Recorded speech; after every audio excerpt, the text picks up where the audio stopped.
Jihagadish, welcome. Thank you so much for tuning back in. Today we are going to have a wonderful conversation. I am wound up like an 8-day clock for this conversation. I can't tell you how excited I am. We're going to speak with TD from Central Dublin, the leader of the largest party across Ireland, which is also the party that happened to top the polls in the Southern elections last year. The first woman to ever lead opposition in the Irish Parliament. She led Sinn Féin to the highest polling numbers in modern times. She is a frequent visitor to the U.S. Please join me in welcoming Sinn Féin party leader, Mary Lou McDonald. Mary Lou, how are you doing today? I am doing really well, Jay. What an introduction. My God, now I'm wound up like a spring. It's great to see you, and I wish we were having this conversation face to face, but the world has been turned upside down by the coronavirus. So here we are on Zoom. I didn't know what Zoom was like 9 months ago. I don't know about you, but I seem to spend an incredible amount of my time on it now. But I'm delighted to be here, and I'm really looking forward to our chat. Well, thank you so much. I know you're incredibly busy with everything going on, and I want to get into kind of some politics stuff, but I want to actually start with you. I don't know that a lot of people know much about who you really are. So where are you from? Did you grow up in a political family? Is it something you've always aspired to be in politics? And then my fun question of always just kind of what spurred you to become active, to actually get involved? So I'm from the greatest city in the world. That is, of course, the city of Dublin, the capital city of Ireland. You know that, though. Absolutely. I'm a Dub, yeah. So as people who will know Ireland will know, that is in what's called the south. I'm in the southern state, although we're on the east coast. I grew up here. I still live here. Went to school here. Went to university in Trinity College, Dublin, which is in the middle of our city. And now I live here now. I have 2 kids. I live in a place called Cabra, which is very close to the most amazing park called the Phoenix Park. So I'm a Dub, and I grow up in a political family? Yes, in as much as politics was always discussed in our house, and not just domestic politics, I mean international politics as well, and that was largely just down to my mother and kind of her world view. But I don't come from a political family in the sense of like a dynasty or anything like that. I'm the first member of my family who ran for public office, who was elected to public office. I'm a bit of a pioneer in that respect, but my values as an Irish Republican, in terms of reunification of Ireland, in terms of social justice, all of that is part and parcel of how I was brought up. I have to say, particularly by my mother, who is from the south, really the deep south of Ireland, a place called Tipperary, which was rebel country back in the early 1900s and into the 1920s. So my worldview was very much shaped by her, by my grandmother. I suppose in the way of all of us, your family forms you. But the interesting thing, Jay, is when I became leader of the party of Sinn Féin, the big talking point was that I was very different from my predecessor, who I'm sure everybody watching this conversation will know, that being Gerry Adams. So aside from him having a beard and me not having one, he, of course, is from Belfast, this Ireland's second city in the north. And I suppose the conversation when I came into leadership was, wow, it's a woman. And secondly, somebody very different generationally and so on. But the interesting thing is what binds us is our sense of purpose for Ireland, and a real sense of, reuniting our country, ending the legacy of kind of hurt and division that has been fostered by the British for generations, and that was, very raw still from the most recent round of conflict. Now, 2020 has been a, let's say, remarkable year for a lot of different reasons, but it actually started off on a much different trajectory than where we are currently. You had a deal in the north that reestablished the institutions jointly, which was led by Deputy Leader Michelle O'Neill. You had an election in the south that was called in January, and that led to incredible success for Sinn Féin. It became the largest party It really, it was an amazing thing to see happen. Despite all of that incredible success, Sinn Féin is denied a place in government. But that in turn makes you the first woman to lead opposition party in Ireland's history, which is an incredible thing. And then the pandemic hits. This all happens before, March, and the pandemic hits, which incidentally prevents you from coming to the States for St. Patrick's Day, which I know a lot of people were upset about that. But all of this takes place, and then recent polling shows Sinn Féin at an all-time high. So we'll talk about COVID in just a second, but I want to separate out just the incredible year that Sinn Féin was having. Why now? Why is Sinn Féin growing so fast and so big now? Like, what is it about that's leading to those things? Well, yeah, I mean, that's how the year figured out. In January, as you say, we finally got the institutions of government in the north back up and running. And as you know, Jay, the Assembly, the executive in Belfast is really, really critical because it's part and parcel of the Good Friday Agreement. It's the democratic platform, the agreed democratic platform where politics is made and where politics has primacy over war. But those institutions had been down for a long time, and we were just delighted to get that back up and running in January. And then we were straight into an election here in the south. Sinn Féin, you see, is a national party. We're organised right across the island. Lots of other Irish political parties are either organised in the north or the south, but we're a national organisation. So we were straight into the election, and what became very clear in the course of the election was this incredible appetite for change. I mean, if I'm truthful with you, I was kind of taken aback as the campaign developed, the extent to which that demand for change grew. And we turned a huge result. Truth be told, had we run more candidates, we would have elected more people to Parliament. But look, that's done and dusted now. The question that you ask is really interesting around why now, and I think every idea has its day and has its moment, and I think a number of things have made the cause of Irish reunification the cause of our generation now. And I mean, we'll talk about Brexit maybe a little bit later on, but just to say, the whole Brexit debate, the way in which the British government have behaved in forcing the north of Ireland out of the European Union, the dangers that became absolutely clear for our economy, for our peace process and so on, because somebody in number 10 Downing Street in London, who doesn't live here, has no skin in the game here, but decisions made there could be so disruptive and dangerous to our lives, that really jolted people and stop them in their tracks, particularly younger people who don't want to be looking inwards and be isolated for the world. They want to look outwards. We're an island nation and we look out,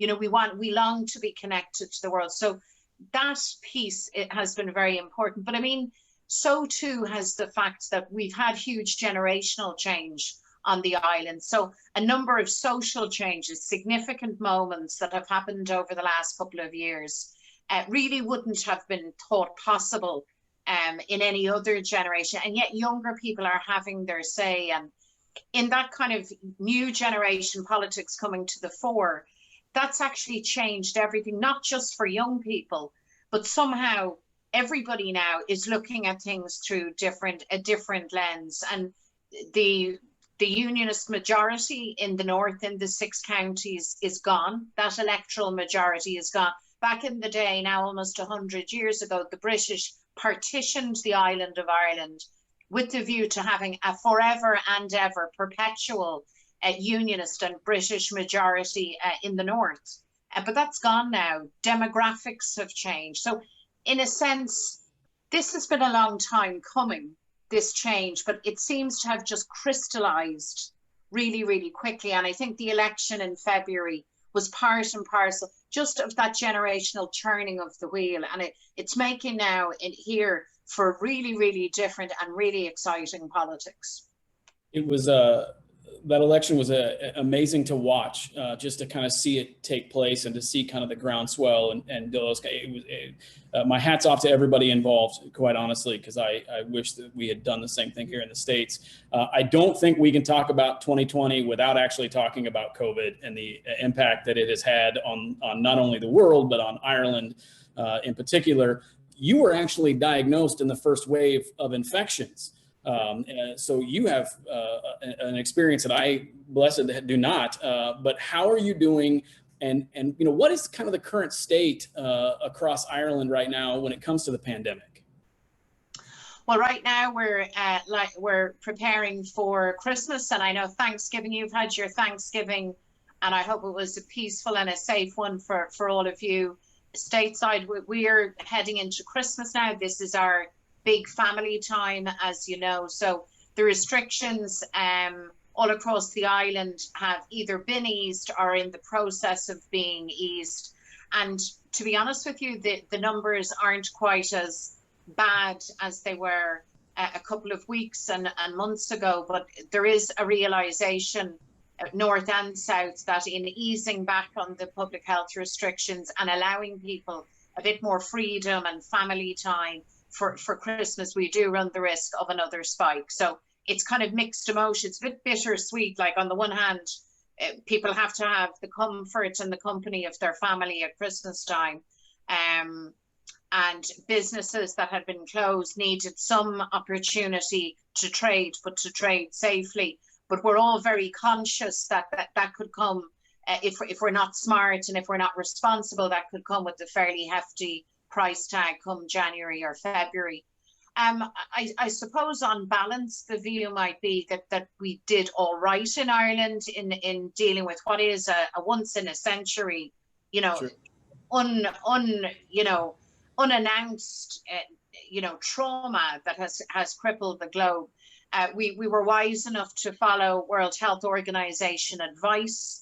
Unlike our neighbours on the island of Britain, who were in a tizzy and we're talking about herd immunity and a kind of a laissez-faire approach, we didn't go down that road, which was good. But big mistakes were made. I mean, we lost a huge number of people, older people in nursing homes, and that has really stung and hurt. We're a small population, as you know, Jay, so any loss in small communities is nearly amplified again and again. But look, we'll get there. We've pulled together. Irish people are amazing. I mean, the kindness, the compassion of people is astonishing. And Irish people were looking to Italy and the horror of our poor Italian friends, and then looking to America, looking to like Manhattan and the Big Apple, like nobody there, or just death and sadness everywhere. So we were brokenhearted, like on this little island, not just for ourselves, but for the whole world. I mean, we've a strong sense of our global family. Like there's tens of millions of people in the United States who are Irish. I mean, they're American, but they're Irish too. And we feel them very much as part of our global family. So I think for the hardship that it brought, it also brought that real sense of solidarity and what's best about us as Irish people. I got the bloody virus, as you've said, and I got it in the first wave. I was lucky. I mean, I was sick. I was really quite sick, but I fought it myself. I didn't have to be hospitalized or any of that, for which I am eternally grateful to my doctor, to my GP. But I had the virus at a time where the news was really bad from Italy in particular, and it was a very strange experience that this story started in China and then made its way to Italy, and then it got onto our island, and then it's in your home and you're sick with it. And it's hard to describe, but I've said before, I nearly feel a sense of connection with everybody who's been sick with this virus, because it was the headline news day in, day out, and there you are sick with it. But I'm good now, and I'm so grateful and so conscious of people who were sick, who are sick, and above and beyond all else, people who were bereaved at this time. I mean, it's just been so hard for them, and we're going to have to really watch out for each other now over the next 6-8 months into the next year, we need to get this vaccine out, but we really need to mind each other. And I just feel that we're very blessed as Irish people, and I know people in America and your communities are the same. Like, we need to put our arms around each other and just figure our way through this. I think that is amazingly good advice. I love that. The virus and how it kind of struck the world, in normal times, you would be a frequent visitor into the U.S. For a lot of different reasons. And that isn't something that can take place right now. And we're eager to have you back. But why does the U.S. remain so important? And why are Friends of Sinn Féin so important to your work?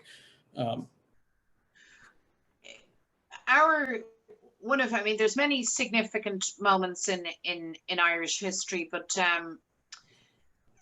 the famine that hit Ireland in the 1800s was the reason why lots and lots of people with Irish names are now American citizens.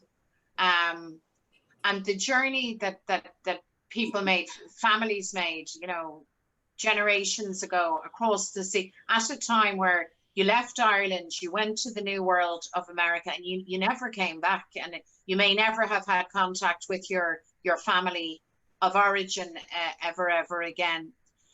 That story and that reality, that part of our history, still strikes very deeply in us.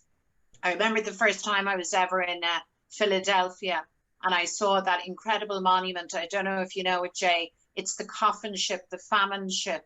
Yeah. And it's the wretched Irish, the poor, the dispossessed coming to the land of the free. And I defy anyone to stand at that monument and not to cry, just with the sheer tragedy of it. So that's part of our history, and in the back of each of our heads, that story is lodged genetically. It's in our DNA as Irish people. In fact, there's been a really interesting series here on RTE about the Great Hunger. So that story is being replayed again. So we've huge historical bonds, and bonds born of great hardship, but also great courage and great triumph in many cases for the Irish who made their way in America. And I'm not just talking about the JFKs, although everyone loved JFK, all the Irish loved JFK. But I mean the transport guys, the guys working in construction, the guys that went into the police and all of that. So there's that sense of connection, but there's also this. The Irish in America have always been part of the Irish freedom story. So our rising in 1916, which was a huge moment in Irish history and world history, where we took the fight to the British. Before the 1916 rising, it was said that the sun never set on the British Empire. So the Irish put a stop to that.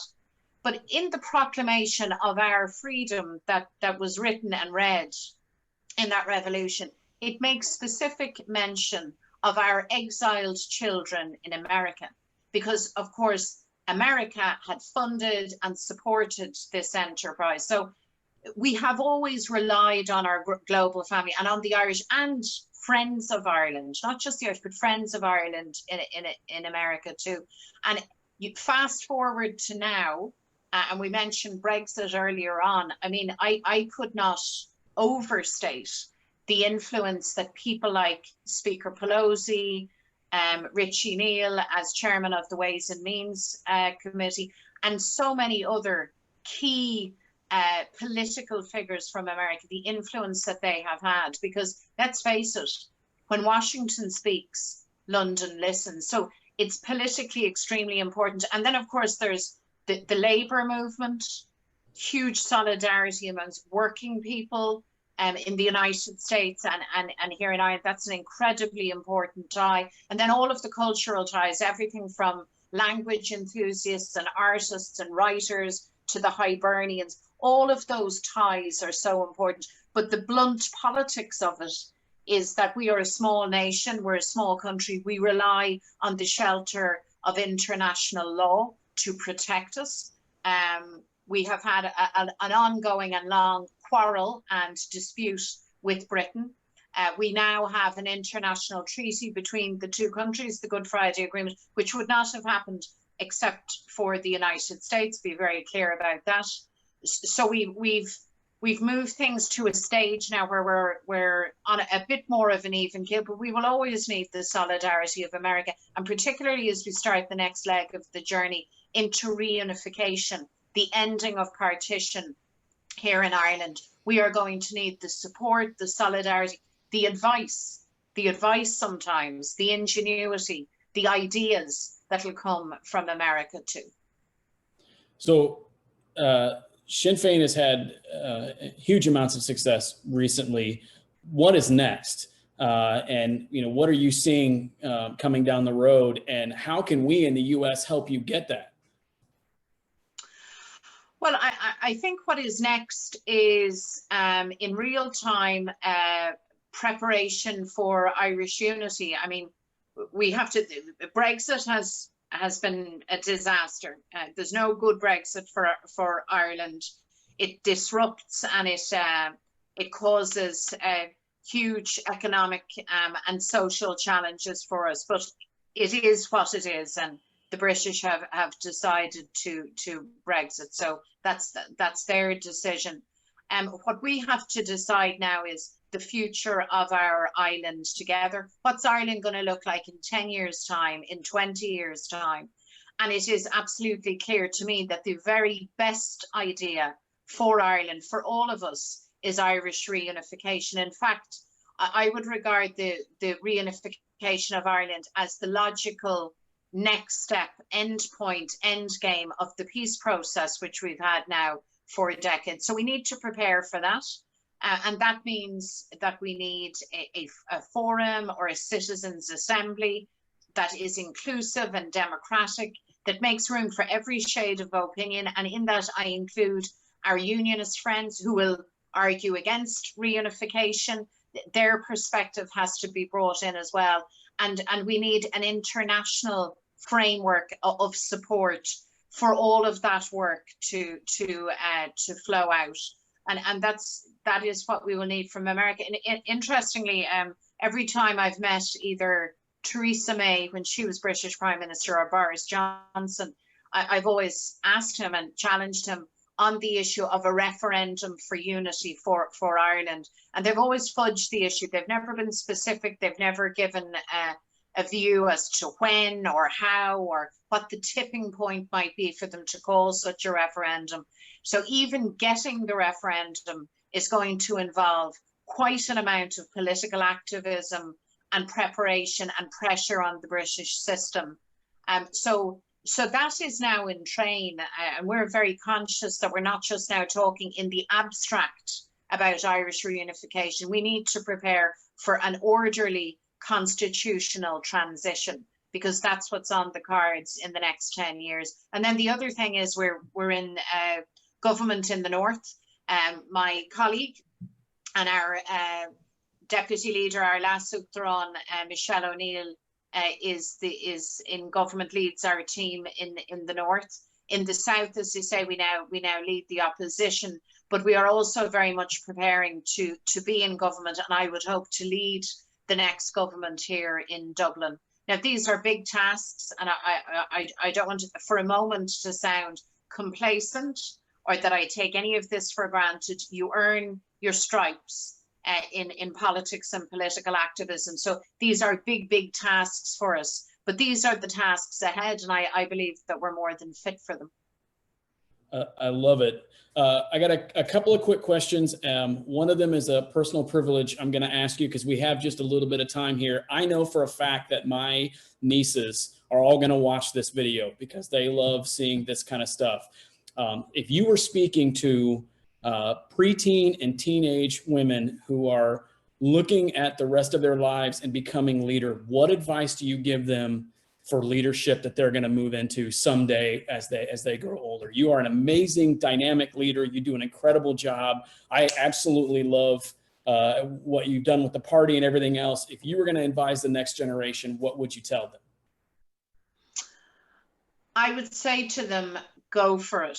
And I'm saying that not in a superficial, thoughtless way, but the one thing I would advise all women and girls in particular, and men and boys, but mainly Sure. women and girls, stop second guessing yourselves. I mean, sometimes we can, because politics and leadership by tradition is so overwhelmingly male, I think that we can almost self-exclude or second guess ourselves to the extent that we actually, you know, we complicate things excessively, or we stop ourselves doing the things that are natural to us in respect of leadership. Women are great leaders. Women really are. And you can see that. Look across your communities, look at wherever you live, look across your society, look to your neighborhood organizations, look to your parent teacher association, look to your trade union, look across society. You know, women are great leaders, but we have to do two things. We have to, on the one hand, press and pressure the system to allow us in, to give us our space. But then we also have to claim that space and find our voice. So the system has to change, but we have to force that as well. And we have to change too. And I said, I have a daughter now of, she's 17. And I say to her now, not that she has any interest in politics, she's at that age, you know, where the fact that I exist is kind of embarrassing. But hey, there you go. But I always say to her, like, you know, just take the ball on the hop. And you see, when you see something that animates you, that you feel connected with, go with that, go with what you feel. Politics is about people, leadership is about people. And it's about respect, and it's about decency and progress, but it's also about taking a chance. It's about taking that chance and putting yourself out there. And that can be a little bit scary, but you know what? We have to do this. We have an obligation to our generation and others, because the world needs diversity. The world needs women in leadership. So that's us now. That's on us, and that's on your nieces and my daughter and all of our kids and grandkids and so on, to take that opportunity and drive it home. I can't thank you enough for doing that message. I love my girls. I want them to grow up and be strong leaders someday. And I love the fact that you and Michelle, that Speaker Pelosi, that Governor Kelly in the state of Kansas, which is where I'm originally from, all these wonderful, strong female leaders. I love that they get to see that and grow up with that. So thank you very much for everything you're doing. My last question is the one I ask everybody. I'm an avid reader. I absolutely love hearing people's recommendations for stuff. If you had to make, it's the holiday season, if somebody was looking for the last minute Christmas gift for the guy in their family that loves their Irish heritage, or wants to learn more about it, Irish republicanism, or just Ireland in general, what's the book that you would recommend that person be given? What are you reading right now?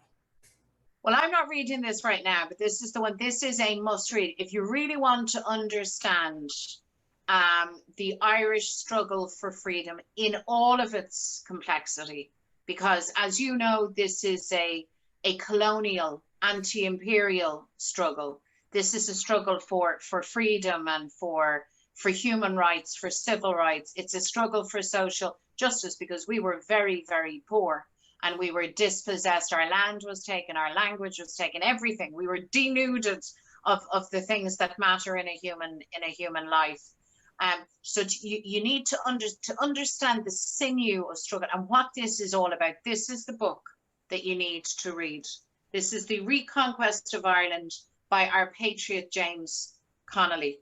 And for me, if I was to choose one text that actually crystallizes the struggle, the politics of the struggle in Ireland, this is it. And those of you who know our politics and know Irish history will know that although the struggle in Ireland is sometimes referred to as Catholics and Protestants, it wasn't a religious, it was not actually a sectarian conflict at all.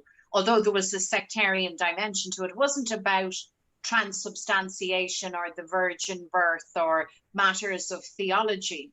It was about matters of power and possession. It was about the freedom of workers and labor. It was about your language, your culture, your heritage.